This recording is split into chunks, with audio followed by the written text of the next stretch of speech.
NHA के साथ के खेत में एक युवती की लाश मिलती है, उसके दोनों तलवों पर 9 कीलें ठुकी होती हैं।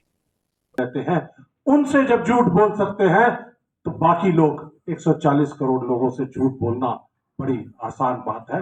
ये उनके खून में रमी और बसी हुई चीज है।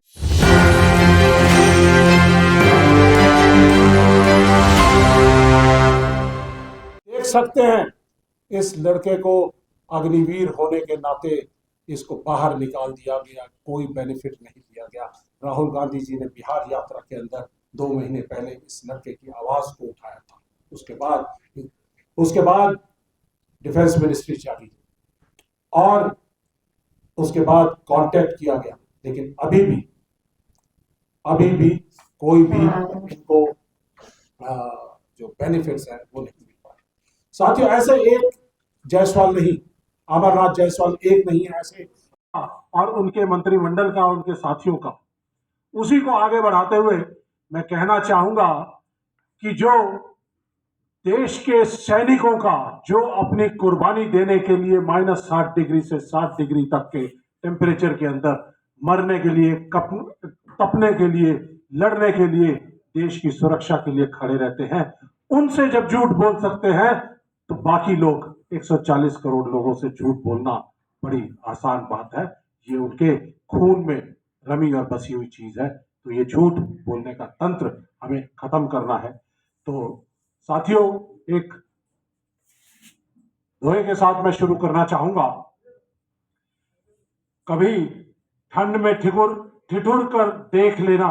मैं कोई कवि नहीं हूं, हथियार चलाए हैं, मिसाइल चलाई हैं, तो कवि नहीं है, लेकिन फिर भी कहना चाहूंगा, कभी ठंड में ठिठुर कर देख लेना, कभी तपती धूप में जलकर देख लेना, कैसे होती है हिफाजत मुल्क की, कभी सरहद पर चलकर देख लेना।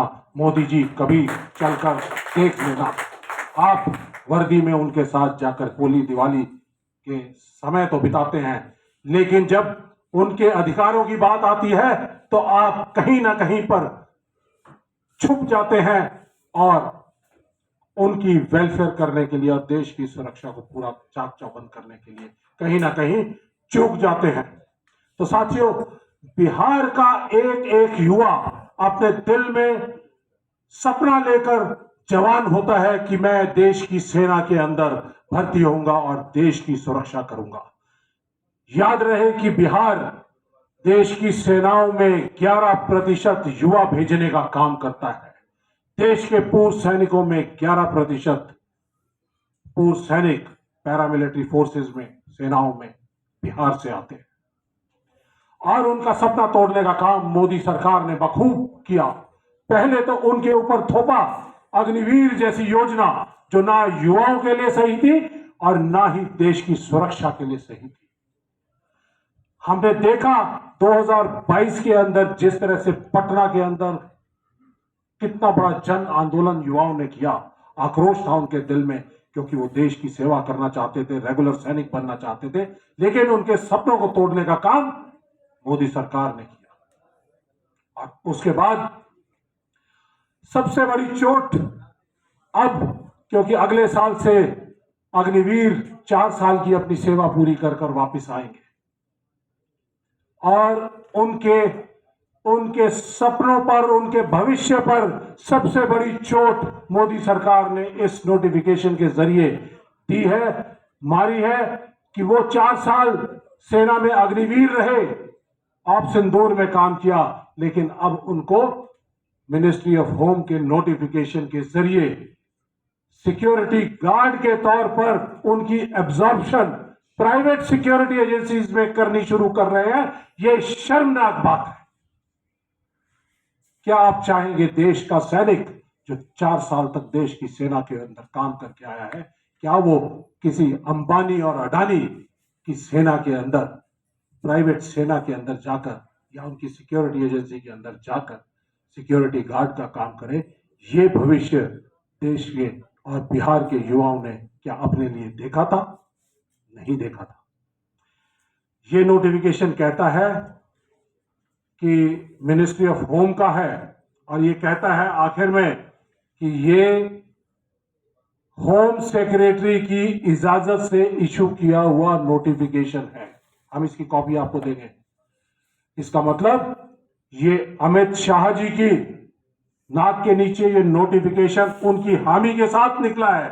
मोदी साहब की जो नेशनलिज्म है, राष्ट्रवाद है, झूठा डकोसला है, उसके नीचे ये नोटिफिकेशन निकला है। इस नोटिफिकेशन को कांग्रेस पार्टी पूरी तरह से सिरे से खारिज करती है, क्योंकि हमारे नेता राहुल गांधी जी ने भारत जोड़ो यात्रा, भारत जोड़ो न्याय यात्रा सारे देश के साथ संवाद करने के बाद एक कंक्लूजन पे पहुंचे थे और जय जवान कैंपेन पूरे देश में चलाया गया, जिसके अंदर कहा गया कि अग्निवीर योजना देश की सेनाओं के लिए सुरक्षा के लिए घातक है, उसको जाना। दशा है महिलाओं की, ये मुझे कहने की जरूरत नहीं है, आप तो सब यही रहते हैं, आप जानते हैं, रोज पढ़ते हैं।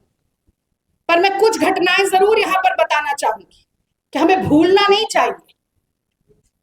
6 मार्च 2025 बिहार शरीफ NHA के साथ के खेत में एक युवती की लाश मिलती है, उसके दोनों तलवों पर 9 कीलें ठुकी होती हैं।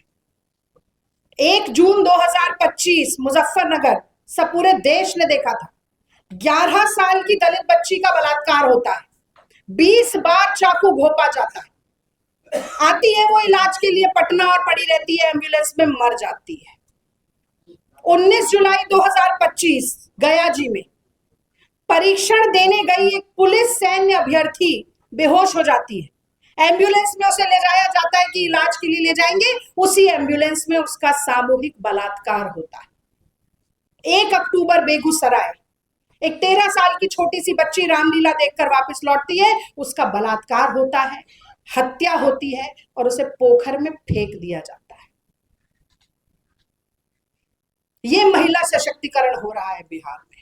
शर्म आनी चाहिए सम्राट चौधरी को इस तरीके की बात भी मुंह से निकालते हुए। पहले माफी मांगनी चाहिए बिहार की महिलाओं से, जिनकी अस्मिता को 10,000 रुपए में खरीदने के लिए चले हैं ये लोग। शर्म आनी चाहिए। बिहार में रोज महिलाओं के खिलाफ 55 अपराध होते हैं, 35 महिलाओं का अपहरण होता है, 8 महिलाओं की हत्या होती है, एक हफ्ते में करीब 18 नाबालिग बच्चियों का बलात्कार होता है। और ये महिला सुरक्षा की बात करते हैं। 1 करोड़ लखपति दीदी बनाएंगे। मैं तो दिल्ली से आती हूँ, साल भर होने वाला है रेखा गुप्ता की भाजपा सरकार को। अब रेखा गुप्ता कैसे मुंह खोलते ही गुड़ का गोबर करती है, वो आज का विषय नहीं है, लेकिन उनकी सरकार क्या कर रही है ये जरूर आज का विषय है। क्योंकि 2500 रुपए साल भर होने को आया है, दिल्ली के महिलाएं आज भी बांट जो रही हैं। जो सिलेंडर 500 रुपए में होली पर देने की बात कही थी, दिवाली भी निकल गई, वो 500 रुपए का सिलेंडर नहीं मिला। 500 रुपए का सिलेंडर नहीं दे सकते, 2500 नहीं देते, ये लखपति दीदी बनाएंगे। चुनावी जुमले के अलावा महिलाओं के लिए और कुछ एनडीए ठगबंधन के पास है नहीं।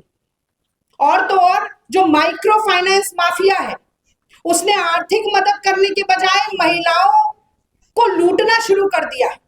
करीब 1 करोड़ 9 लाख महिलाएं बिहार में ऐसी हैं जिनके ऊपर 30,000 से ज्यादा का कर्ज लाद दिया गया है, और केवल ब्याज चुकाने में ही हजारों रुपए उन महिलाओं के खर्च हो जाते हैं। ये क्या महिलाओं की समानता, महिलाओं की सुरक्षा, महिलाओं के सशक्तिकरण के बारे में बात करेंगे? मुझे तो लगता है जब ये मुद्दा उठाया जाए तो चुल्लू भर पानी इन्हें जरूर दे देना चाहिए। और अंत में मैं किसानों की भी बात करना चाहती हूँ, और मैं कहना चाहती हूं कि भगवान का सौदा करता है, इंसान की कीमत क्या जाने। भगवान का सौदा करता है, इंसान की कीमत क्या जाने। जो धान की कीमत दे न सका, वो किसान की कीमत क्या जाने। तो अब समर्थन मूल्य को कानूनी जामा पहनाएंगे। अभी तक क्यों नहीं पहनाया, ये तो हर जुमले पर सवाल है। पर किसानों के बारे में इनकी सोच क्या है, ये इनके शब्दों से नहीं, इनके काम से पता चलता है। तो जैसा ये समर्थन मूल्य वाला वादा है, वैसा ही एक वादा और किया था कि 2022 तक किसानों की आमदनी को दुगना करेंगे, और NSSO की रिपोर्ट कहती है कि 27 रुपया प्रतिदिन ही किसान कमा पा रहा है।